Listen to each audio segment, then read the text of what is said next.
রাজধানীর পূর্ব রামপুরায় ঈদুল আজহার নামাজ শেষে সাংবাদিকদের সাথে আলাপকালে দেশবাসীকে শুভেচ্ছা জানিয়েছেন সংসদের বিরোধী দলীয় চিফ হুইপ ও এনসিপি আহ্বায়ক নাহিদ ইসলাম।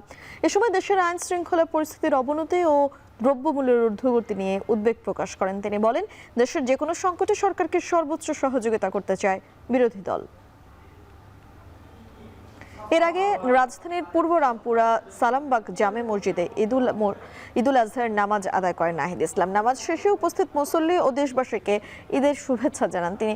শুভেচ্ছা বিনিময় শেষে দেশের বর্তমান পরিস্থিতি নিয়ে গণমাধ্যমের সাথে কথা বলেন তিনি। নাহিদ ইসলাম বলেন, বর্তমানে মাদক সিন্ডিকেট আগের তুলনায় অনেক বেশি সক্রিয় হয়ে উঠেছে, যা জননিরাপত্তার জন্য বড় হুমকি। দেশের চলমান অর্থনৈতিক সংকট নিরসনে সরকারকে দ্রুত ও কার্যকর পদক্ষেপ নেওয়ার তাগিদ দেন তিনি। বিশেষ করে সাধারণ মানুষের ভোগান্তি লাঘবে নিত্য প্রয়োজনীয় দ্রব্যমূল্য নিয়ন্ত্রণে আনার উপর গুরুত্ব আরোপ করেন।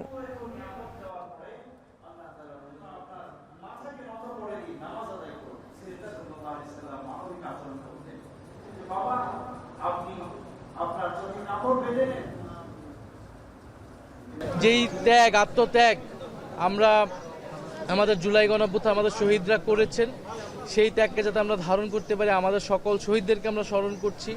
সারা দেশবাসীর প্রতি আমরা আহ্বান জানাচ্ছি যাতে গম্ভীর্যতার সাথে, আনন্দ এবং ত্যাগের সাথে সবাই এই দিনকে উদযাপন করে। পাশাপাশি আমাদের যেই দেশের প্রতি দায়িত্ব রয়েছে, আমাদের যেই দিনের প্রতি দায়িত্ব রয়েছে, সমাজের প্রতি দায়িত্ব রয়েছে, সেই দায়িত্ব যাতে আমরা পালন করি।